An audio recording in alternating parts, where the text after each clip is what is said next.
അപ്പോൾ ഇനി പ്രഭാഷണം കേൾക്കാം. നമ്മൾ നേരത്തെ പറഞ്ഞു തുടങ്ങിയ ഭാഗം 24 ഗുരുക്കന്മാരെന്നൊരു പ്രകരണമാണ്.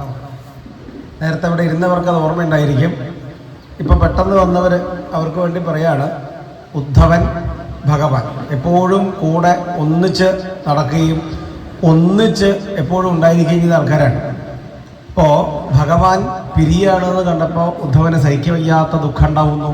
വേർപാടിൻ്റെ വേദന, വിയോഗത്തിൻ്റെ ദുഃഖം ഉണ്ടാവുകയാണ്. ആ ഉദ്ധവൻ ഭഗവാനെ പോയി നമസ്കരിച്ച് ഭഗവാനോട് പറയുകയാണ്, ഭഗവാൻ ഒന്നുകിൽ അങ്ങ് പോകാതിരിക്കണം, അല്ലെങ്കിൽ അങ്ങ് എന്നെയും കൂടി കൊണ്ടുപോകണം. സ്വധാമ നയ മാം അപി എന്ന് പറഞ്ഞു. അങ്ങനെ പറഞ്ഞപ്പോൾ ഭഗവാൻ ഉദ്ധവനെ ഉപദേശിക്കാൻ ആരംഭിച്ചു. ആ ഉപദേശമാണ് നമ്മൾ പറഞ്ഞു വരുന്നത്.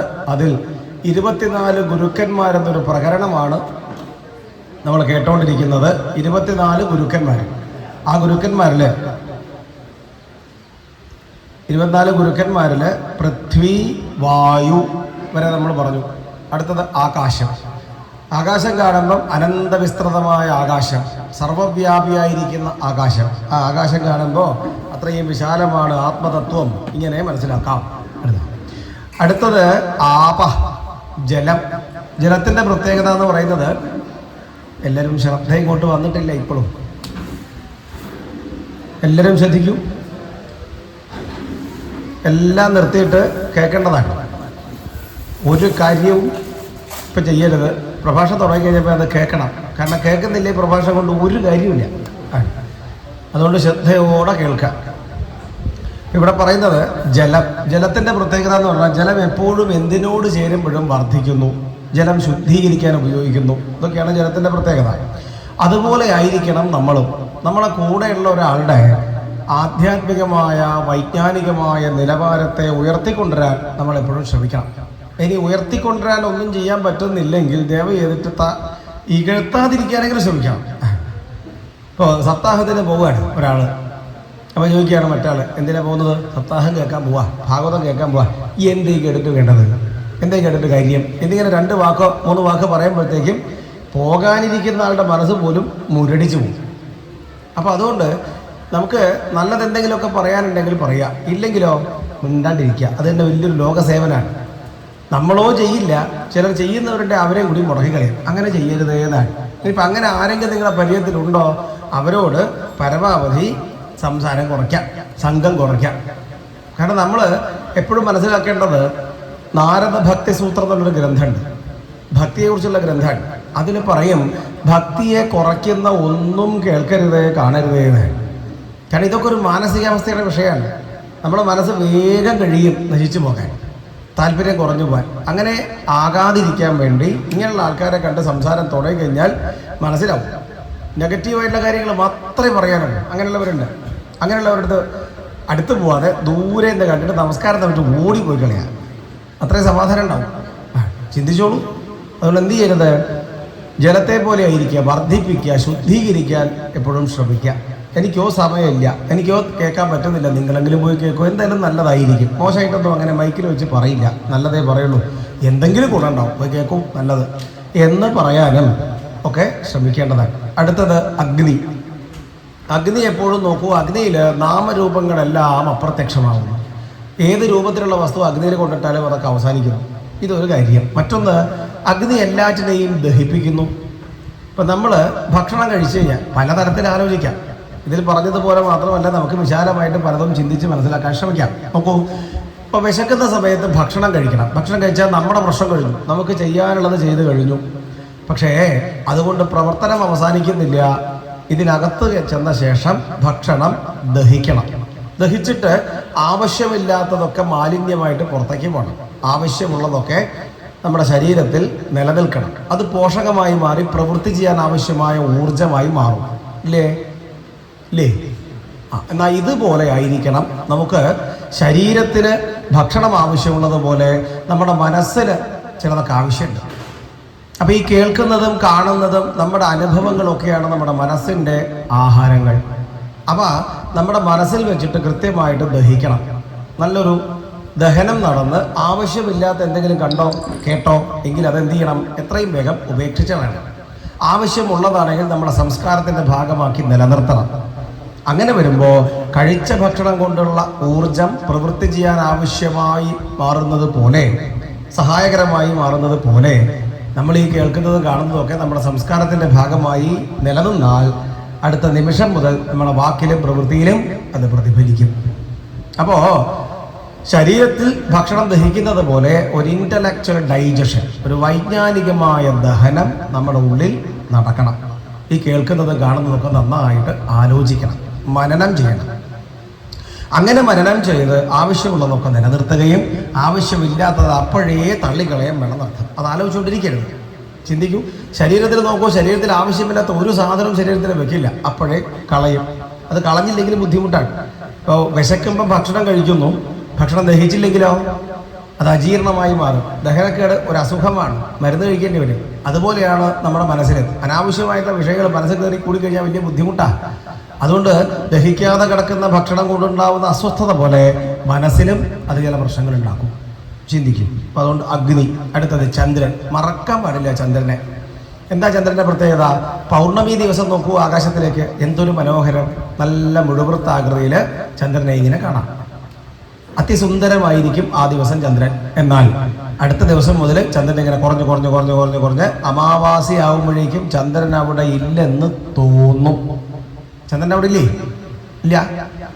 ഉണ്ടോ? ചന്ദ്രൻ അവിടെ ഉണ്ട്. എന്താ കുറയുന്നതും കൂടുന്നതും? കലകളാണ് കൂടുന്നതും കുറയുന്നതും. ചന്ദ്രന്റെ കലകൾ കുറയുന്നതും കൂടുന്നതും ചന്ദ്രനെ ബാധിക്കുന്നില്ല. ചന്ദ്രൻ എപ്പോഴും പൂർണ്ണനായി നിലനിൽക്കുന്നു. ഇതുപോലെ നമ്മൾ എന്ത് വിചാരിക്കണം? സമ്പത്ത് കുറഞ്ഞു, ഞാൻ കുറഞ്ഞു പോയി എന്ന് വിചാരിക്കരുത്. ആരോഗ്യം കുറച്ച് ക്ഷയിച്ചു പോയി, ഞാൻ കുറഞ്ഞു പോയി എന്ന് വിചാരിക്കരുത്. ശുഭാപ്തി വിശ്വാസത്തോടെ പൗർണമി ഉണ്ടോ, അമാവാസിയുണ്ട്, അമാവാസിയുണ്ടോ, പൗർണമിയുണ്ട്. ഇത് ആവർത്തിച്ച് വരുമെന്ന് മനസ്സിനെ പറഞ്ഞ് പഠിപ്പിക്കുന്ന വേണം. ചിലക്കത് സാധിക്കില്ല. ചെറിയൊരു പ്രശ്നം വരുമ്പോഴത്തേക്കും ആകപ്പാടെ തകർന്നു പോകുന്നത്. കഴിഞ്ഞ കുറച്ച് ദിവസം മുമ്പ് നമ്മൾ ടി വിയിൽ വാർത്ത കണ്ടില്ലേ? പേപ്പറിലൊക്കെ വാർത്ത കണ്ടു. ടി വി കാണാൻ പാടില്ല എന്ന് പറഞ്ഞിട്ട് അമ്മ റിമോട്ട് കൺട്രോൾ വാങ്ങി വെക്കുമ്പോഴത്തേക്കും കുട്ടി വീട്ടിൽ മരിച്ചു കൊണ്ട് ആത്മഹത്യ തന്നെ. ഇനിയിപ്പോൾ എന്തെങ്കിലും ജീവിച്ചിരിക്കണം? ചിന്തിച്ചു നോക്കൂ. ഇത്ര ദുർബലമായി തീർന്ന് എന്താ ചെയ്യുക? അങ്ങനെ മനസ്സ് ദുർബലമാവുമ്പോഴാണ് നമ്മളിത് കേൾക്കേണ്ടത്. ചന്ദ്രൻ പൗർണമിയുണ്ടോ, അമാവാസയുണ്ട്, അമാവാസയുണ്ടോ, പൗർണമിയുണ്ട്. തരംഗാവർത്തമാണ് ജീവിതം. എപ്പോഴും സൈക്ലിക്കാണ് ജീവിതം. ഒരേ ഒരു ലീനിയർ ആയിട്ടുള്ള ഒരൊറ്റ രേഖയിൽ പോകുന്നതല്ല ജീവിതം. ഉയർച്ചയും താഴ്ചയും ഏതൊരാളുടെ ജീവിതത്തിലും ഉണ്ടായിരിക്കും. സുഖവും ദുഃഖവും സന്തോഷവും സന്താപവും കയറ്റവും ഇറക്കവും ഒക്കെ ഉണ്ടാവും അർത്ഥം. ഇതൊന്നും ഒരു പുതിയ കാര്യമായിട്ട് ഞാൻ പറയുന്നതല്ല, എപ്പോഴും നമുക്കറിയാവുന്നതാണ്. എങ്കിലും നമ്മൾ ഇതിങ്ങനെ ഓർക്കുന്നു അർത്ഥം. അടുത്തത് രവി. രവി എന്ന് പറഞ്ഞാൽ സൂര്യൻ. സൂര്യൻ്റെ മറ്റൊരു പര്യായമാണ് കർമ്മസാക്ഷി എന്ന് പറയും. കർമ്മത്തിൻ്റെ സാക്ഷിയായിട്ട് ഇരിക്കുന്നു സൂര്യൻ. അതുകൊണ്ട് തന്നെ സൂര്യൻ ഒന്നിലും പോയി ഇടപെടുന്നില്ല. സൂര്യൻ്റെ പ്രകാശത്തിൽ നമുക്ക് എന്ത് ചെയ്യാം? പല കാര്യങ്ങളും ചെയ്യാം. ഒരാളെ സഹായിക്കാം, ഒരാളെ നിന്ദിക്കാം, താഴെ വീണ് കിടക്കുന്ന ഒരാൾക്ക് കൈ കൊടുത്ത് ഉയർത്താം, തല്ലി താഴത്തിടാം. ഇതൊക്കെ ചെയ്യാവുന്നതേ ഉള്ളൂ. ഇതിലൊന്നും തന്നെ സൂര്യൻ ഒരു കാരണവശാലും ഒന്നിലും പങ്കുകൊള്ളുന്നില്ല. അതുകൊണ്ട് തന്നെ സൂര്യൻ്റെ കാര്യമായിട്ട് പ്രശ്നങ്ങളുമില്ല. നമ്മളും ഇത് എന്ത് ചെയ്യണം? ചില കാര്യങ്ങളൊക്കെ സാക്ഷിഭാവത്തിൽ ഒന്ന് ഉയർന്ന് ചിന്തിച്ചാൽ, ആകപ്പാടെ ചിന്തിച്ച് നോക്കിക്കഴിഞ്ഞാൽ ഇത്രയൊക്കെ ഉള്ളൂ ജീവിതം എന്ന് മനസ്സിലാവും. ഇത്രയൊക്കെ ഉള്ളൂ. ഈ എങ്ങനെയാണ് നമ്മുടെ ജീവിതത്തെ വല്ലാണ്ട് പരിഭ്രമവും ടെൻഷനും വരുമ്പോൾ നമ്മുടെ ജീവിതത്തെ നോക്കിക്കാണേണ്ടത്? ഇതിന് തൊട്ട് മുമ്പുള്ള 2-3 തലമുറയ്ക്ക് മുമ്പ് എന്തായിരുന്നു അവസ്ഥ? പല വീടുകളിൽ 4-5 മക്കളുണ്ടാവും. ചിലപ്പോൾ 8 മക്കളും 10 മക്കളും ഉണ്ടായിരുന്നു വരും. ഇതിനേക്കാൾ ദാരിദ്ര്യമായിരുന്നു, ഇതിനേക്കാൾ സൗകര്യം കുറവായിരുന്നു. അവർ ജീവിച്ചില്ലേ? യാത്ര ചെയ്യാനുള്ള സൗകര്യം കുറവായിരുന്നു, ആശയങ്ങൾ വിനിമയം ചെയ്യാനുള്ള സൗകര്യം കുറവായിരുന്നു. ഇങ്ങനെയൊക്കെ ആയിരുന്നു. അങ്ങനെയുള്ള അവർ ആ ലോകത്ത് ആ കാലത്ത് വലിയ കുഴപ്പമില്ലാണ്ട് ജീവിച്ചു വന്നു. ഒരുപക്ഷെ അന്ന് അവരനുഭവിച്ച സന്തോഷം ഇന്ന് നമുക്ക് ഇത്രയും സൗകര്യം ഉണ്ടായിട്ട് ഉണ്ടോ എന്ന് സംശയമായി. അപ്പം അതുകൊണ്ട് നമ്മൾ ആലോചിക്കുക, നമുക്ക് ഇത്ര തന്നെ ഉള്ളൂ എന്ന് വിചാരിച്ച് ചിന്തിച്ച് ഉയർന്നു വരാൻ ശ്രമിക്കുക. ഇംഗ്ലീഷിലൊരു ചൊല്ലുണ്ട്, praise the sea stand on the shore എന്ന് പറയും. കടലിനെ പുകഴ്ത്തുക, തീരത്തിരിക്കുക എന്ന് പറയും. ഇപ്പോൾ ഇവിടെ സ്ത്രീകളല്ലേ കൂടുതലുള്ളത്. ചിന്തിച്ച് നോക്കൂ. ഒരു തേനിൻ്റെ പാത്രം, ഒരു തേനിൻ്റെ കുപ്പി തുറന്നു വെച്ച് പോയി എന്ന് വിചാരിക്കും, മൂട് മുറുക്കിയിട്ടില്ല എന്ന് വിചാരിക്കും. ഉറുമ്പുകൾ ഇങ്ങനെ വരും. ഉറുമ്പുകൾ വളരെ ശ്രദ്ധിച്ച് വളരെ കരുതലോട് കൂടിയിട്ട് തേന് കുടിക്കണം എന്ന് വിചാരിക്കുമോ, അതിൽ പോയി വീഴുമോ? മിക്കവാറും അതിൽ പോയി വീഴും. തേനിൻ്റെ കട്ടിയുള്ള തേനിൻ്റെ അകത്തേക്ക് കാലുകളൊക്കെ പതിച്ചിട്ട് ലോലമായ കാലുകളായിരിക്കും, ഒട്ടിപ്പിടിക്കും, അതിൽ വീണ് ചാവും. ഇത് കാണുന്നില്ലേ? അപ്പം അതുപോലെ എന്ത് ചെയ്യണം? എല്ലാറ്റിലും പോയി വീണ് ആകപ്പാടെ വഷളാവുന്നതിന് പകരം ചിലതൊക്കെ ഒന്ന് മാറി നിന്ന് നിരീക്ഷിക്കും. അപ്പം മനസ്സിലാവും. ഒരു സിനിമയിൽ കാണുന്ന പോലെ നമ്മുടെ ജീവിതവും നിരീക്ഷിക്കുക. ഇത്രയൊക്കെ തന്നെയുള്ളൂ, അങ്ങനെ അങ്ങ് പോവും എന്ന് വിചാരിച്ച് സ്വസ്ഥമായിട്ടിരിക്കാൻ ശ്രമിക്കുക. കർമ്മസാക്ഷിയായ രവി. ഇനി കപോതം. കപോതം എന്ന് പറഞ്ഞാൽ ഒരു പക്ഷിയാണ്.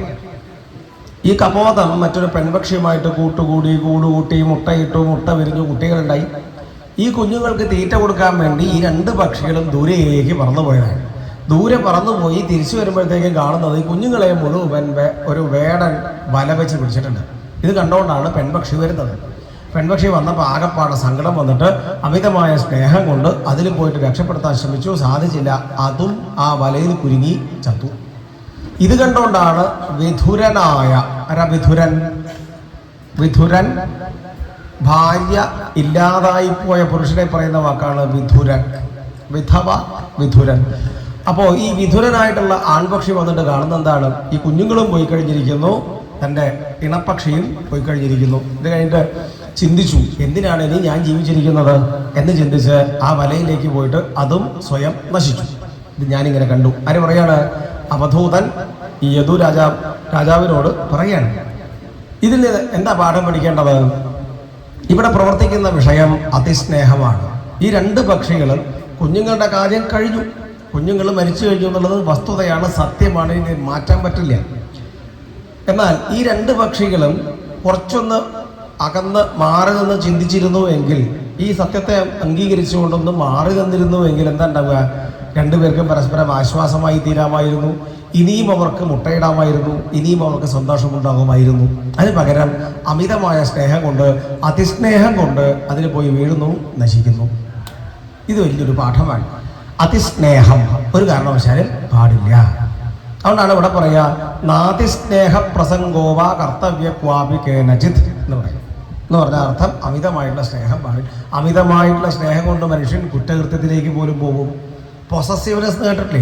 പൊസസീവ്നെസ്, അറ്റാച്ച്മെന്റ്, ഇതൊക്കെ വലിയ വിഷയമാണ്. ഇത് രണ്ടും കൂടി ചേർന്നാൽ എന്തൊന്ന് കിട്ടുമോ അതാണ് വാസ്തവത്തിൽ ഈ അഭിഷ്വംഗം എന്ന് ഗീതയിലെ ഭഗവാൻ പറയുന്ന വാക്ക്. ഇതില്ലെങ്കിൽ ഞാനില്ല, ഞാനില്ലെങ്കിൽ ഇതില്ല എന്ന് തോന്നൽ വരികയാണ്. അതുകൊണ്ടാണ് പലപ്പോഴും നമ്മൾ പത്രത്തിൽ വായിക്കും കൂട്ടാത്മഹത്യ എന്നിങ്ങനെ കേൾക്കാം. വാസ്തവത്തിൽ കൂട്ടാത്മഹത്യയാണോ കൂട്ടക്കൊലപാതകമാണോ ചിന്തിച്ചു നോക്കും. അതായത് ഗൃഹനാഥൻ എവിടെങ്കിലും പോയിട്ട് പണം കടമാകും, അതിന് തിരിച്ചടയ്ക്കാൻ പറ്റാത്ത സാഹചര്യം വരും. അങ്ങനെ വരുമ്പം കടക്കാർ നിരന്തരമായിട്ട് വീട്ടിലേക്ക് കയറി വന്നിട്ട് പ്രശ്നം ഉണ്ടാക്കിക്കൊണ്ടിരിക്കും. അയാൾ എന്ത് ചെയ്യും? അയാൾ എവിടെന്നെങ്കിലും പോയിട്ട് കുറച്ച് കടം വാങ്ങിയിട്ടാണെങ്കിലും കൊള്ളാം, എന്തെങ്കിലും ബിരിയാണിയോ അങ്ങനെ എന്തെങ്കിലും പലഹാരം വാങ്ങിയിട്ട് വരും. തൊട്ടടുത്ത കടയിൽ നിന്ന് കുറച്ച് എലിവേഷവും വാങ്ങും. എന്നിട്ട് എന്ത് ചെയ്യും? ഈ മക്കൾക്ക് ഇതിങ്ങനെ ചേർത്ത എലിവേഷം ചേർത്തിട്ടുള്ള ഈ ഭക്ഷണം ഇങ്ങനെ വായിൽ സ്നേഹത്തോടെയാണ് കെട്ടിപ്പിടിച്ച് ഉമ്മ വെച്ച് തലോടിക്കൊണ്ടാണ് ഈ കൊടുക്കുന്നത്. അങ്ങനെ കൊടുത്ത് അവരെ കൊന്ന ശേഷം ഇയാൾ മരിക്കുകയാണ്. കൂട്ടാത്മഹത്യയാണോ കൂട്ടക്കൊലപാതകമാണോ? ഒരുപക്ഷെ ഇയാൾ മരിച്ചു പോയില്ലായിരുന്നു എങ്കിൽ, ഈ ഗൃഹനാഥൻ മരിച്ചില്ലായിരുന്നുവെങ്കിൽ 3 പേരെ കൊന്നതിന് അയാൾ അകത്ത് കിടക്കേണ്ടി വരുമായിരുന്നു. അപ്പം ഇത് എന്താ ഇയാളുടെ മനസ്സിൽ പ്രവർത്തിക്കുന്ന വിഷയം? അയാളുടെ മനസ്സൊരു പക്ഷേ പ്രവർത്തിക്കുന്നത് എങ്ങനെയായിരിക്കാം? ഞാനില്ലെങ്കിൽ ഇവർ ജീവിക്കില്ല വിചാരമാണ്. ഈ വിചാരം വർദ്ധിച്ചു വരുമ്പോഴാണ് പ്രശ്നം. ആര് പറഞ്ഞു? അങ്ങനെ വല്ലതും ഉണ്ടോ? നമ്മൾ പത്രത്തിൽ വായിക്കുന്നില്ലേ, ഓടിക്കൊണ്ടിരിക്കുന്ന ട്രെയിനിൽ യുവതി പ്രസവിച്ചു, കരിങ്കൽ ചീളുകളിലേക്ക് കുഞ്ഞു വന്ന് വീണു. എന്തൊക്കെ സംഭവിക്കാം? ആ വീഴുന്ന വീഴ്ചയിൽ തന്നെ ചിലപ്പം പൊട്ടിച്ചിതറിപ്പോയി എന്ന് വരാം. ഇനി ഈ കുട്ടി അഥവാ ഈ സ്ത്രീ പുറത്തിറങ്ങി ചെയിൻ വലിച്ച് നിർത്തുമ്പോഴത്തേക്കും വണ്ടി കുറേ ദൂരം ഓടിക്കഴിഞ്ഞിരിക്കുന്നു. എന്നാൽ പോലും പുറകിലേക്ക് പോയി നോക്കുമ്പം അവിടെ കിടക്കുന്നുണ്ട്. ചില പക്ഷികൾ കടിച്ചു പോയിന്ന് വരാം, നായ കടിച്ച് പറിച്ചു എന്ന് വരാം. ഇതൊക്കെ സംഭവിക്കാവുന്നതേ ഉള്ളൂ, പക്ഷെ ഒന്നും സംഭവിക്കുന്നില്ല എന്ന് പറഞ്ഞ അർത്ഥം നമ്മളാണ് ഇതിനൊക്കെ താങ്ങി നിർത്തുന്നത്, നമ്മളാണ് ഇതിനൊക്കെ നിലനിർത്തുന്നതെന്ന് വിചാരിക്കുന്നതിന് പകരം നമ്മൾ നമ്മളെ കർത്തവ്യം ചെയ്യുന്നു, അത്രയേ ഉള്ളൂ. അമിതമായിട്ടുള്ള ഒരു സംഘം, ഒരു ചേർച്ച, ഒരു അറ്റാച്ച്മെന്റ് ഉണ്ടാകുമ്പോൾ അത് നമ്മളെ പലപ്പോഴും അക്രമത്തിലേക്ക് നയിക്കുന്നു, കുറ്റകൃത്യത്തിലേക്ക് നയിക്കുന്നു എന്നർത്ഥം. അതുകൊണ്ട് കപോതത്തെക്കുറിച്ച് എപ്പോഴും ചിന്തിക്കാം. അടുത്തത് അജഗരം. അജഗരം എന്ന് പറഞ്ഞാൽ പെരുമ്പാമ്പാണ്. പെരുമ്പാമ്പിൻ്റെ ഉദാഹരണം നമുക്ക് പറ്റിയതല്ല. കാരണം പെരുമ്പാമ്പ് എന്താ ചെയ്യുന്നത്? പെരുമ്പാമ്പ് ഇര തേടാൻ വേണ്ടി വളരെ വേഗം ചടുലമായിട്ട് എങ്ങോട്ടും പോകുന്നൊന്നുമില്ല. മലവെള്ള പാച്ചിലൊക്കെ ഉണ്ടാകുമ്പം അതിങ്ങനെ വന്നിട്ട് അടിയും, കരക്കടിയും. അങ്ങനെ കരക്കടിയുന്ന സമയത്ത് ആരെങ്കിലും പെരുമ്പാമ്പിനെ കണ്ടാൽ അവർ പോയിട്ട് അടിക്കാനും പിടിക്കാനും കല്ലെറിയാനൊക്കെ പോയി പുറപ്പെട്ടു ഇരിക്കട്ടെ. ഈ പെരുമ്പാമ്പ് എത്രയും പെട്ടെന്ന് അവിടുന്ന് ശല്യം സഹിക്കാതെ പോകണം എന്ന് വിചാരിക്കില്ല. അവിടെ ഇങ്ങനെ കിടക്കും, അത്രയ്ക്ക് മടിയാണ്.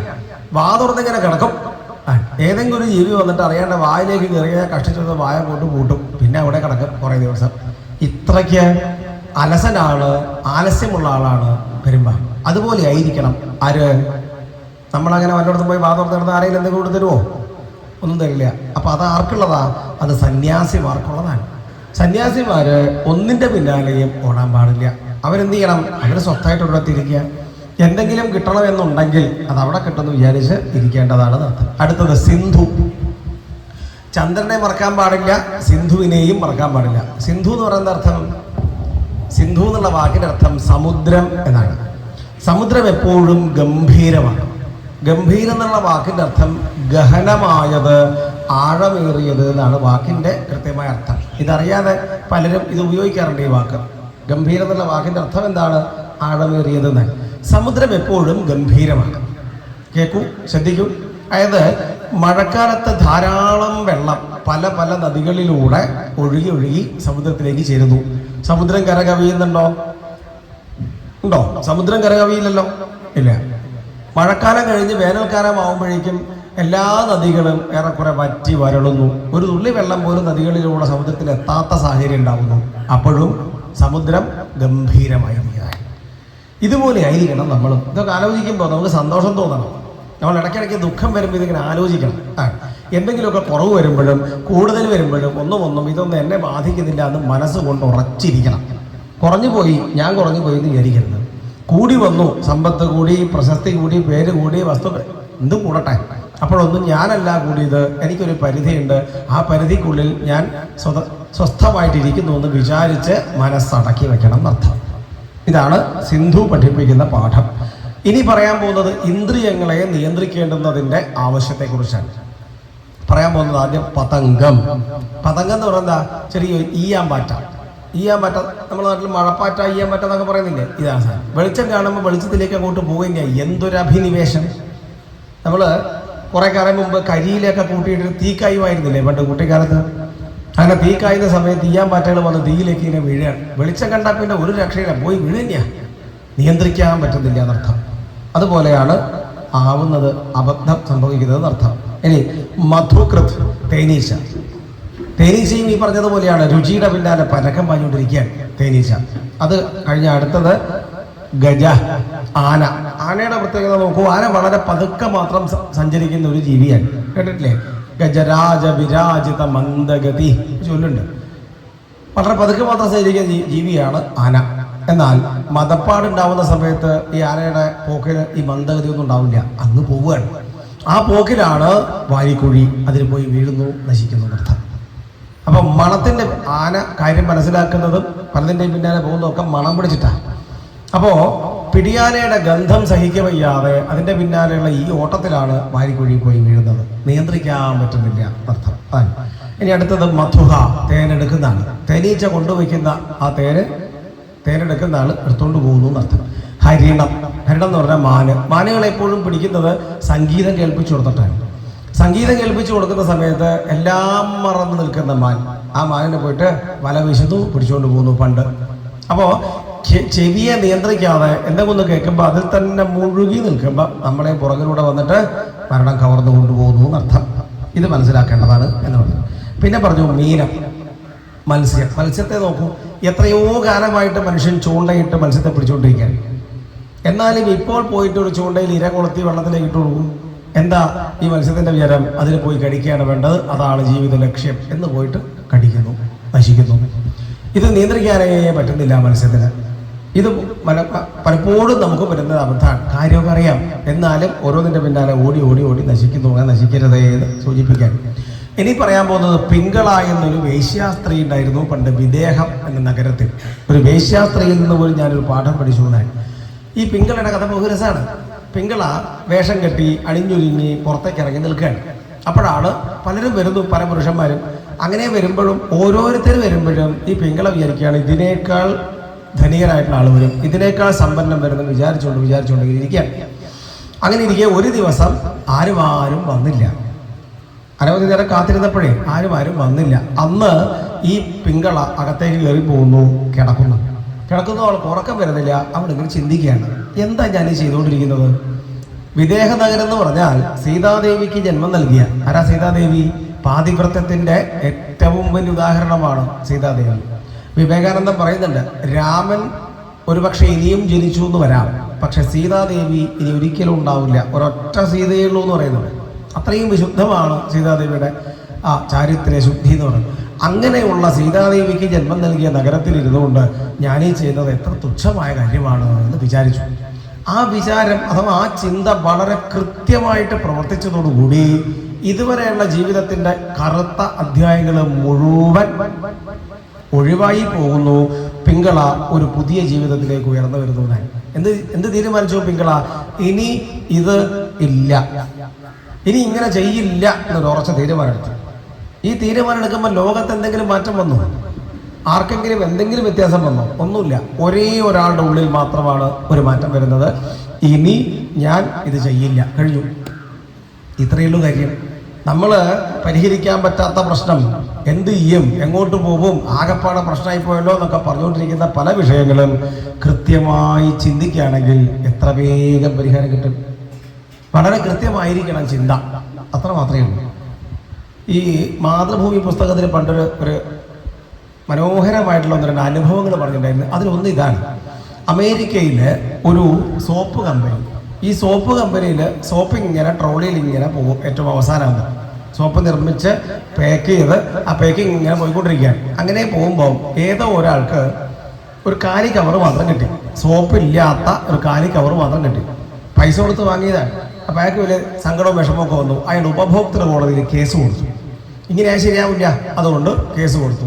കേസ് വലിയ വിഷയമായി തീർന്നു. ഈ കമ്പനി ഇത് പരിഹരിക്കാൻ ശ്രമിച്ചു. ഇനി ഒരു കാരണവശാലും കാലി കവറ് നമ്മുടെ കമ്പനിയിൽ നിന്നും പുറത്തു പോകാൻ പാടില്ല, എന്ത് ചെയ്യാം, ചിന്തിച്ചുകൊണ്ടിരുന്നു. അങ്ങനെ ചിന്തിച്ച് അവർ മാസങ്ങളോളം ചിന്തിച്ചിട്ട് ഇത് പരിഹരിക്കാനുള്ള മാർഗമായിട്ട് കണ്ടുപിടിക്കുന്നത് ഈ സോപ്പ് ഏറ്റവും അവസാനമായിട്ട് പുറത്തു പോകുന്ന സ്ഥലത്ത് ഒരു എക്സ്റേ സ്കാനർ വയ്ക്കാം. എന്നിട്ട് അതിൻ്റെ കനം നോക്കി ഭാരം നോക്കി കാലി കവറാകുമ്പോൾ ബീപ് ബീപ് ശബ്ദം വരണം, അതവിടെ നിൽക്കണം. ഇതാണ് അവരുടെ തീരുമാനം. ഒരുപാട് പൈസ ചിലവായി, ഒരുപാട് കാലം ചിന്തിക്കേണ്ടി വന്നു. ഇങ്ങനെയൊക്കെയാണ് ഉണ്ടായത്.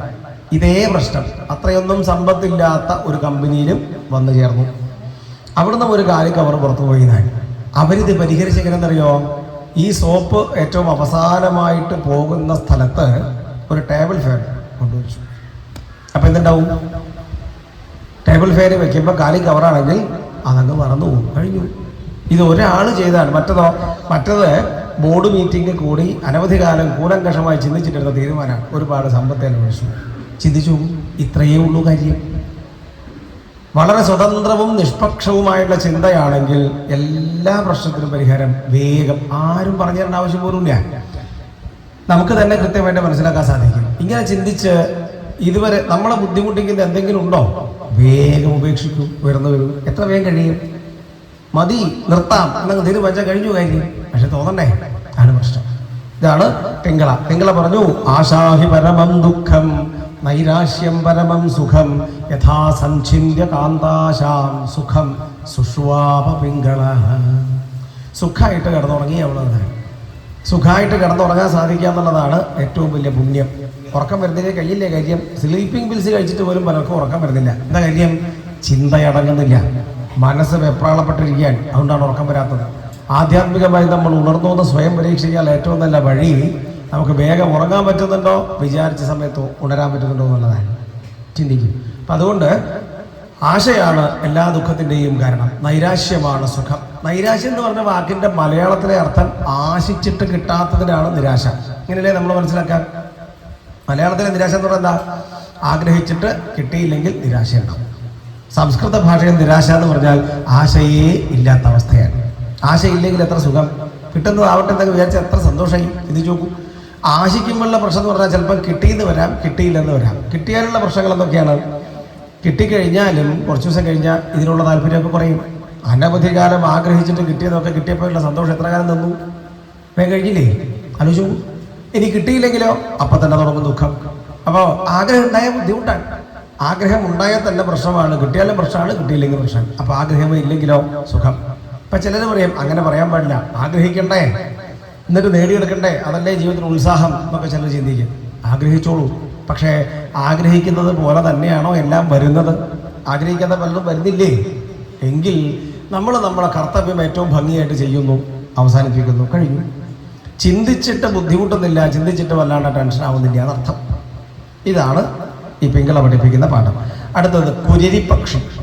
കുരുരി പക്ഷി എന്നത് വളരെ പ്രധാനപ്പെട്ട ഒരു കഥയാണ്. ഒരു പക്ഷി, ഒരു കുഞ്ഞു പക്ഷി. ആ കുഞ്ഞു പക്ഷിക്ക് ഒരിക്കലും ഒരു മാംസ കഷ്ണം കിട്ടി. ആ മാംസ കഷ്ണം കൊക്കിലിങ്ങനെ മുറുക്കി പിടിച്ചിങ്ങനെ പറന്നു വരികയാണ്. അങ്ങനെ പറന്നു വരുമ്പോഴാണ് ഈ മാംസ കഷ്ണത്തിൽ താല്പര്യവും ശ്രദ്ധയും വന്നിട്ട് അനവധി പക്ഷികൾ ഇതിൻ്റെ പിന്നാലെ പറന്നു വരികയാണ്. ഈ പക്ഷി വേഗത്തിലും പതുക്കെ ഉയർന്നും താഴ്ന്നും ചെരിഞ്ഞും ചാഞ്ഞും പലതരത്തിൽ പറന്നു നോക്കി. ഒരു രക്ഷയില്ല.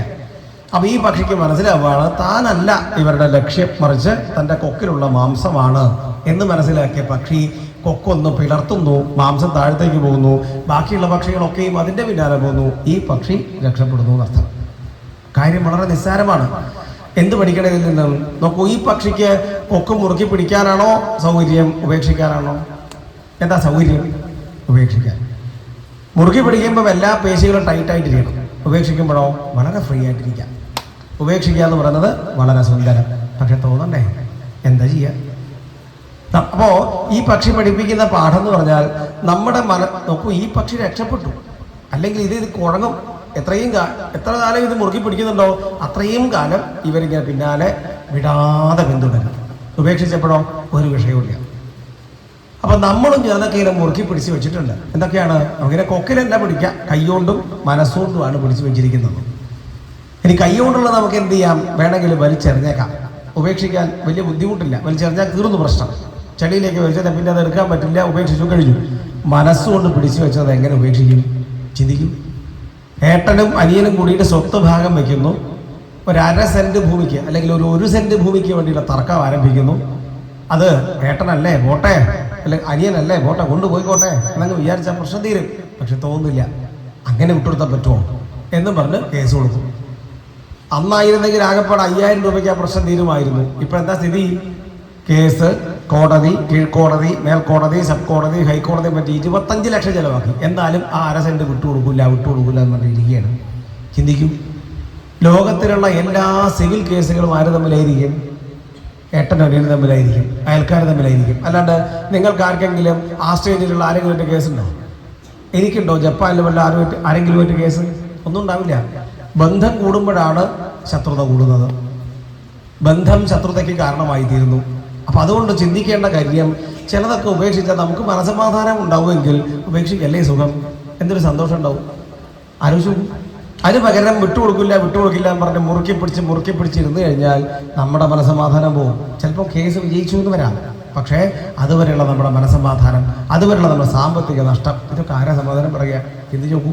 അപ്പം എല്ലാം ഉപേക്ഷിക്കണമെന്നല്ല ഞാൻ പറഞ്ഞു വരുന്നത്. ഞാൻ പറഞ്ഞത് ഇത്രയേ ഉള്ളൂ.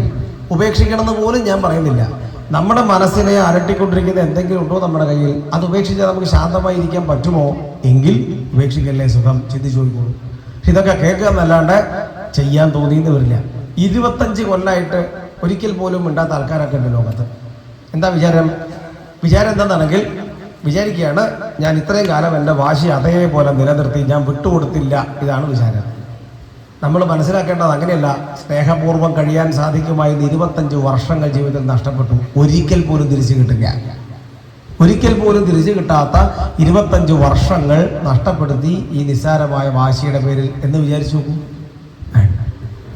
അപ്പം അതുകൊണ്ട് ഈ പക്ഷി പഠിപ്പിക്കുന്ന പാഠം ഉപേക്ഷിക്കൂ ചിലതൊക്കെ. അർഭക, ഒരു ചെറിയ കുഞ്ഞ്. ആ കുഞ്ഞിൻ്റെ കാര്യം ഇവിടെ പറഞ്ഞതാണ്. ഒരു 6 മാസം പ്രായമായ കുഞ്ഞിനെ ഇവിടെ കൊണ്ടൊക്കെ എടുത്തു. ആരെങ്കിലും പറയോ എടുത്തോണ്ട് പോകൂ, നാശം, ദുരിതം എന്നൊക്കെ പറയോ? പറയില്ല. എല്ലാവരും എന്ത് പറയും? എന്തൊരു ഭംഗി, ആരുടെയാണോ കുട്ടി എന്ന് പറഞ്ഞ് അതിലെടുക്കുന്നു, താലോലിക്കുന്നു, ഓമനിക്കുന്നു, ബഹുരസം. എന്തുകൊണ്ടത്? കാരണം ആ കുഞ്ഞിൻ്റെ മനസ്സ് വളരെ നിർമ്മലമാണ്, നിഷ്കളങ്കമാണ്. അതുകൊണ്ടാണ്. അപ്പം നമുക്ക് ആലോചിക്കാം, നമ്മളും അങ്ങനെ കുഞ്ഞുങ്ങളായിരുന്നില്ലേ ഒരു ഘട്ടത്തിൽ? നമുക്കുണ്ടായിരുന്നില്ലേ ഒരു 6 മാസം പ്രായം? നിങ്ങൾ ഓരോരുത്തരും ചിന്തിക്കൂ, നിങ്ങളുടെ ഓരോരുത്തരുടെയും 6 മാസം പ്രായം എങ്ങനെ ഇരിക്കും? അമ്മയോട് ചോദിക്കൂ, എന്നെ കാണാൻ ആരൊക്കെയാണ് വന്നത്? അമ്മ ഇപ്പം ജീവിച്ചിരിപ്പുണ്ട്, അവരോട് വെച്ചാൽ അമ്മ പറഞ്ഞുതരും. എന്നെ കാണാൻ വേണ്ടിയിട്ട് കുടുംബത്തിൽ എത്ര പേര് ബേബി സെറ്റും വാങ്ങിയിട്ട് വന്നിരുന്നു. അങ്ങനെ ബേബി സെറ്റൊക്കെ വാങ്ങിയിട്ട് വന്ന അവര് ഇന്ന് നമ്മളെ കണ്ട ഭാഗത്തേക്ക് തിരിഞ്ഞു നോക്കുന്നില്ല. എന്താ കാര്യം? നമ്മുടെ മനസ്സ് മാറിയതാണ്, അവരുടെ മനസ്സ് മാറിയതല്ല. നമ്മുടെ മനസ്സ് മാറുമ്പോൾ ആൾക്കാർക്ക് നമ്മളോടുള്ള താല്പര്യം കുറയുന്നു. നമ്മുടെ മനസ്സ് വളരെ വിശുദ്ധവും വിശാലവും സ്നേഹപൂർണവുമാണെങ്കിൽ അന്ന് നമ്മളെ കാണാൻ വന്ന ആൾക്കാരൊക്കെ ഇപ്പോഴും നമ്മളെ കാണാൻ വരും. അപ്പം അതുകൊണ്ട് നമ്മുടെ മനസ്സിൻ്റെ ആ സ്വാഭാവികമായ വിശുദ്ധി തിരിച്ചു കൊണ്ടുവരാൻ ശ്രമിക്കുക. ഇതാണ് വേണ്ടത്. നമ്മുടെ മനസ്സിന് ഭാരം വർദ്ധിക്കുമ്പോഴാണ് നമ്മുടെ മുഖത്തിൻ്റെ സന്തോഷമൊക്കെ പോയി പോകുന്നത്. ചിന്തിക്കും. അതുകൊണ്ട് അർഭക. പിന്നെ കുമാരി. കുമാരി എന്ന് പറഞ്ഞാൽ ഒരു പെൺകുട്ടിയല്ല, ശരിക്കും പെൺകുട്ടിയുടെ കയ്യിലെ വള. അതായത് ഈ പെൺകുട്ടിയെ കല്യാണം കഴിക്കാൻ വേണ്ടി ദൂരദേശത്തു നിന്ന് കുറേ ആൾക്കാർ വരികയാണ്. അങ്ങനെ വരുമ്പോൾ അവരൊക്കെ വരാന്തയിലിരിക്കുന്നു. ഇവിടെ അകത്ത് നിന്നൊക്കെ പൊടിച്ചുകൊണ്ടിരിക്കുക പലഹാരം ഉണ്ടാക്കാൻ വേണ്ടി. അപ്പം ഇവിടെ ചിന്തിക്കുകയാണ് ഇവിടെ ഒന്നുമില്ലെന്നും തൽക്കാലം തട്ടിക്കൂട്ടിയിട്ട് പലഹാരം ഉണ്ടാക്കുകയാണെന്നും അവർ വിചാരിക്കുമോ എന്ന് ചിന്തിച്ച് ഓരോ കയ്യിലെയും വളകൾ ഇങ്ങനെ ഊരി വെച്ചു. ഓരോ കയ്യിലെയും വളകൾ ഊരി വെച്ചു. രണ്ട് കയ്യിലും ഓരോ വളകൾ മാത്രമായപ്പോൾ ശബ്ദം ഉണ്ടായില്ല. ഇതിപ്പോൾ എന്താ ഇത്ര വലിയ അത്ഭുതമായിട്ട് പറയാൻ? ഒരു കയ്യിൽ ഒരു വള മാത്രമേ ഉള്ളൂ. അങ്ങനെ വരുമ്പോൾ ശബ്ദം ഉണ്ടാവുന്നില്ല. ആർക്കും അറിയാത്തത്. അപ്പം ഇവിടെ പറയുന്ന കാര്യം, ഓരോ കയ്യിലും ഓരോ വളയാകുമ്പോൾ ശബ്ദമില്ലാതായിത്തീരുന്നത് പോലെ ഒറ്റയ്ക്കിരിക്കാൻ നമ്മളും പഠിക്കേണ്ടതാണ്. ഒറ്റയ്ക്കിരിക്കുമ്പോഴാണ് നമുക്ക് എപ്പോഴും സ്വസ്ഥതയും ശാന്തവും സമാധാനം ഒക്കെ ഉണ്ടാവുന്നത്. കൂട്ടുകൂടുമ്പോൾ പലപ്പോഴും നമ്മൾ നശിക്കാനാണ് സാധ്യത. ചിന്തിച്ചു നോക്കൂ. മോബ് സൈക്കോളജി എന്ന് പറയും. ജനക്കൂട്ടത്തിൻ്റെ ഭാഗമായി തീരുമ്പം ആവേശം വരും. ചിന്തിക്കാനുള്ള കഴിവൊക്കെ പോയി പോകും. മാതകമായ ആവേശം വന്നിട്ട് എന്തെങ്കിലും അക്രമത്തിലേക്കൊക്കെ നമ്മൾ പോകുന്നു. ആൾക്കൂട്ടത്തിൻ്റെ ഭാഗമായി തീരുമ്പോൾ. ഒറ്റയ്ക്കിരിക്കുമ്പോഴോ പിന്നീട് ഈ പ്രശ്നത്തിൻ്റെ ഭാഗമായിട്ട് കോടതിയിൽ ഹാജരാവണം എന്നൊക്കെയുള്ള പേപ്പർ ഇങ്ങനെ വരുമ്പം ചിന്തിക്കും നമ്മൾ, വേണ്ടി ഇതിൻ്റെ ഭഗവാനെ കഷ്ടകാലത്തിന് പറ്റിപ്പോയതാ എന്ന് നമ്മൾ പിന്നീട് പറയും. അതുകൊണ്ട് കാര്യമൊന്നുമില്ല, നമ്മുടെ ജീവിതം നശിക്കും. അപ്പം അതുകൊണ്ട് എന്ത് ചെയ്യണം? ഒരു ഘട്ടം കഴിഞ്ഞാലെങ്കിലും നമ്മൾ തീരുമാനിക്കണം, ഒറ്റയ്ക്കിരിക്കാൻ പഠിക്കണം. സുഗതകുമാരൻ ടീച്ചറിൻ്റെ മനോഹരമായ ഒരു കവിതയുണ്ട്. ഒറ്റയ്ക്കിരിക്കാൻ പഠിച്ചു കഴിഞ്ഞു ഞാൻ, ഒറ്റയ്ക്ക് ഒറ്റയ്ക്ക് ഒറ്റയ്ക്ക്. അതെപ്പോഴും ഓർമ്മിക്കേണ്ടതാണ്. ഇതാണ്. ഇനി ശരകൃത്. ശരകൃത് എന്ന് പറഞ്ഞാൽ അമ്പുണ്ടാക്കുന്ന ആള്, അസ്ത്രം നിർമ്മിക്കുന്ന ആള് അർത്ഥം. അമ്പുണ്ടാക്കുന്നത് പണ്ട് മെഷീൻ വർക്കൊന്നുമല്ലല്ലോ. പണ്ട് അമ്പിൻ്റെ കൂർത്തുമൂർത്ത ഭാഗം രാഗി മിനുക്കിക്കൊണ്ടിരിക്കുകയാണ്. രാഗി മിനുക്കുക എന്ന് പറഞ്ഞാൽ വളരെ സൂക്ഷ്മമായിട്ടുള്ള ഒരു പ്രവൃത്തിയാണ് അത്. അതിൻ്റെ അഗ്രം വളരെ കൃത്യമായിട്ട് ചെയ്യണമെന്നുണ്ടെങ്കിൽ വളരെ ശ്രദ്ധാവിഷയമാണ്. അങ്ങനെ അത് ചെയ്തുകൊണ്ടിരിക്കുമ്പോഴാണ് രാജാവിൻ്റെ കേമായിട്ടുള്ളൊരു ഘോഷയാത്ര അടുത്തൂടെ കടന്നു പോകുന്നത്. അങ്ങനെ കടന്നു പോകുമ്പോൾ അത് എങ്ങനെയാണ് രാജാവിൻ്റെ ഘോഷയാത്ര ഉണ്ടാവുക?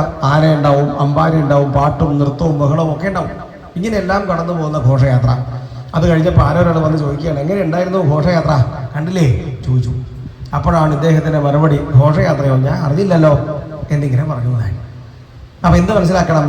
ഈ ചെയ്യുന്ന കർമ്മത്തിൽ മാത്രമായിരുന്നു ഇദ്ദേഹത്തിൻ്റെ ശ്രദ്ധ, മറ്റൊന്നിലും ശ്രദ്ധ ഉണ്ടായിരുന്നില്ല. അതുകൊണ്ട് അയാൾക്ക് അതിന് വിജയിക്കാൻ കഴിഞ്ഞു. ഇതുപോലെ ആയിരിക്കണം നമ്മളും. നമ്മൾ ചെയ്യുന്ന കർമ്മം എന്താണോ അതിൽ കൃത്യമായിട്ട് ശ്രദ്ധിക്കണം. ഇവിടെ നോക്കൂ, ഇവിടെ ഇരിക്കുമ്പോൾ ഒരൊറ്റ കാര്യമുള്ളൂ. അതെന്താണ്? ഇവിടുന്ന് പറയുന്നത് അല്ലെ, പിന്നെ ഇവിടെ ഇരിക്കണം, എല്ലാവരും ഇത് കേൾക്കണമെന്നും ഞാൻ വാശി പിടിക്കുന്നില്ല. പക്ഷെ ഇവിടെ നടക്കുന്ന കാര്യം ഇപ്പോൾ ഭാഗവതം പറയുക എന്നുള്ളതാണ്.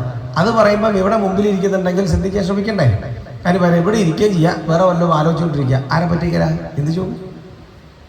നമ്മളങ്ങനെയാണ് പലപ്പോഴും ചെയ്യുന്ന കാര്യത്തിൽ ശ്രദ്ധയില്ല. അതുകൊണ്ടാണ് പല പ്രാവശ്യം ആവർത്തിക്കേണ്ടി വരുന്നത്, പല പ്രാവശ്യം കേട്ടിട്ട് കാര്യമായിട്ട് മനസ്സിലാക്കുന്നത്. അപ്പം ശ്രദ്ധ വളരെ പ്രധാനമാണ്. ഇനി ശ്രദ്ധ എന്നുള്ള വാക്കിനെ നമുക്ക് കുറച്ചും കൂടി വിശാലമായിട്ട് ആലോചിക്കാം. സംസ്കൃത ഭാഷയിലെ ശ്രദ്ധ എന്ന് പറഞ്ഞാൽ ഇംഗ്ലീഷിൽ പറയുന്ന ലിസൺ എന്ന അർത്ഥമല്ല. പ്ലീസ് ലിസൺ എന്ന് നമ്മൾ പറയുന്ന ശ്രദ്ധയല്ല സംസ്കൃതത്തിന്.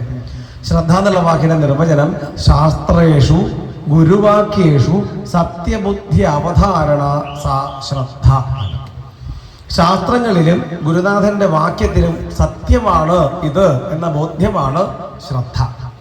സത്യമാണെന്ന് വിചാരിച്ചോടന്നെ കേൾക്കണം, സംശയിക്കരുതെന്നർത്ഥം. അപ്പൊ ചിലർ ചോദിക്കും, അങ്ങനെ പറയാൻ പാടുണ്ടോ? സംശയം ഉണ്ടാവില്ലേ? സംശയം വേണ്ടേ എന്ന് ചോദിക്കും. സംശയിക്കരുത്. സംശയിച്ച് തുടങ്ങി കഴിഞ്ഞാൽ പിന്നെ ശ്രദ്ധിച്ച് കേൾക്കാൻ പറ്റില്ല. എല്ലാം പറഞ്ഞിരിക്കുന്നത് വളരെ ശ്രദ്ധിച്ച് കേൾക്കാനാണ്. വളരെ ശ്രദ്ധിച്ച് കേട്ട് കഴിഞ്ഞാൽ ഒരു തരം മാനസികാവസ്ഥയിലേക്ക് നമ്മൾ ഉയരും. അങ്ങനെ ഉയർന്നു കഴിഞ്ഞാൽ പിന്നെ ഈ ശ്രദ്ധിക്കാൻ പറഞ്ഞത് ഇതിനു വേണ്ടി ആയിരുന്നു നമുക്ക് ബോധ്യവും. മനസ്സിലായില്ല? ഇപ്പം നോക്കൂ, കണക്കിൻ്റെ ക്ലാസ്, 10ാം ക്ലാസ്സിലെ കണക്ക്. വെറുതെ വിചാരിക്കും 10ാം ക്ലാസ്സാണ്, കണക്കിൻ്റെ ക്ലാസ്സാണ്. ടീച്ചർ ക്ലാസ്സിലേക്ക് വരുന്നു, ഒരു പ്രോബ്ലം കൊടുക്കുന്നു, കുട്ടിക്ക് ഒരു കണക്ക് കൊടുക്കുകയാണ്. കുട്ടിക്ക് ചെയ്യാൻ പറ്റുന്നില്ല. അപ്പോൾ ടീച്ചർ പറഞ്ഞു, ഞാൻ സഹായിക്കാം എന്ന് പറഞ്ഞ് ടീച്ചർ പറയാണ്, unknown digit is let X എന്ന് പറയുകയാണ്. അറിയാത്ത സംഖ്യ എക്സ് ആണെന്ന് വിചാരിക്കൂ എന്ന് പറഞ്ഞു. അപ്പം ബാക്ക് ബെഞ്ചിൽ നിന്ന് 4-5 കുട്ടികൾ പറയാണ്, വിചാരിക്കില്ല എന്ന് പറഞ്ഞാൽ കണക്ക് ചെയ്യാൻ പറ്റുമോ? കണക്ക് ചെയ്യണമെങ്കിൽ വിചാരിക്കേണ്ടി വരും. അങ്ങനെ വിചാരിച്ച് പോയി 2x = 16, 2x = 16, x = 16 ഹരിക്കണം 2, ഉത്തരം 8 എന്ന് കിട്ടി. ഇത് കിട്ടാൻ വേണ്ടിയിട്ടാണ് വിശ്വസിക്കാൻ പറയുന്നത്. ഈ ലോജിക്കാണ് കാര്യം. ഏതൊരു ശാസ്ത്രത്തിനും മുന്നോട്ട് പോകണമെങ്കിൽ ചില അടിസ്ഥാനപരമായ സിദ്ധാന്തങ്ങൾ ആവശ്യമാണ്. ആ സിദ്ധാന്തത്തെ ചോദ്യം ചെയ്യരുത്. അതിനെ ചോദ്യം ചെയ്താൽ മുന്നോട്ട് പോകാൻ കഴിയില്ല. അപ്പോൾ ആധ്യാത്മിക ശാസ്ത്രത്തിൽ ഏറ്റവും പ്രമാണമായിട്ടുള്ളത് സംശയിക്കാതെ വിശ്വസിക്കേണ്ടത് നല്ല ഗുരുനാഥൻ്റെ വാക്കാണ്. ആ വാക്കിനെ സംശയിക്കാതെ കേൾക്കണം. അത് കേട്ട് കഴിഞ്ഞാൽ ഒരു ഘട്ടം കഴിഞ്ഞാൽ മനസ്സിലാവും എന്തിനായിരുന്നു അത് പറഞ്ഞതെന്ന് മനസ്സിലാവും. രാമൻ നായർ ഒരു വരിയിൽ 4 വാഴ നട്ടു. ആകെപ്പാടെ 3 വരി ഉണ്ടായിരുന്നു. എത്ര വാഴ ഉണ്ടായെന്ന് ചോദിച്ചത് എന്തിനാ വേണ്ടിയിട്ടാണ് പറയുന്നത്? കണക്ക് പഠിക്കാൻ വേണ്ടിയിട്ടാണ്, അല്ലാണ്ട് ഏത് വാഴയെന്ന് ചോദിക്കേണ്ട കാര്യമില്ല. ഇതുപോലെയാണ് കാര്യങ്ങളൊക്കെ. അപ്പം അതുകൊണ്ട് എന്ത് ചെയ്യണം? ശ്രദ്ധയോടുകൂടിയിരിക്കണം. ശരകൃത് ഇങ്ങനെ ഊർണനാഭി, അതായത് 8 കാലി. 8 കാലിൽ നിന്നും എപ്പോഴും 8 കാലി തൻ്റെ ഉള്ളിൽ നിന്നും നൂലെടുത്ത് വലയുണ്ടാക്കി വലയ്ക്കുള്ളിൽ കയറിയിരിക്കുന്നു. 8 കാലിക്ക് അതിൻ്റെ വല കൊണ്ട് ഒരു ബുദ്ധിമുട്ടും ഉണ്ടാകുന്നില്ല. 8 കാലിക്ക് അതിൻ്റെ വല കൊണ്ടൊരു ബുദ്ധിമുട്ടും ഉണ്ടാകുന്നില്ല. മറ്റു ചെറിയ പ്രാണികൾ അതിൻ്റെ വലയിൽ പോയി കൊടുക്കുന്നു. ഇതുപോലെയാണ് ഭഗവാന്റെ ഈ ലോക സൃഷ്ടി എന്ന് പറയാൻ. അതായത് ഭഗവാൻ തൻ്റെ തന്നെ ശക്തിയായിരിക്കുന്ന മായയെ ഉള്ളിൽ നിന്നും പുറത്തേക്ക് കൊണ്ടുവന്ന് ആ മായ കൊണ്ടാണ് ലോകത്തെ സൃഷ്ടിച്ചു വെച്ചിരിക്കുന്നത്. സൃഷ്ടിക്കപ്പെട്ട ലോകത്ത് ഭഗവാൻ ഇരിക്കുന്നു. ഭഗവാനാവട്ടെ ഒരു കാരണവശാലും ഈ ലോകത്ത് ഒരു ബുദ്ധിമുട്ടുമില്ല. ബുദ്ധിമുട്ടൊക്കെ നമുക്കാണ്. അപ്പം എന്ത് ചെയ്യണം? 8 കാലിയുടെ കാലിലുള്ള ഒരു പശയുണ്ട്. അതുകൊണ്ടാണ് 8 കാലിക്ക് ഒരു ബുദ്ധിമുട്ടില്ലാണ്ട് ഇതിലൂടെ പോകാൻ കഴിയുന്നത്, വലയിലൂടെ പോകാൻ കഴിയുന്നത്.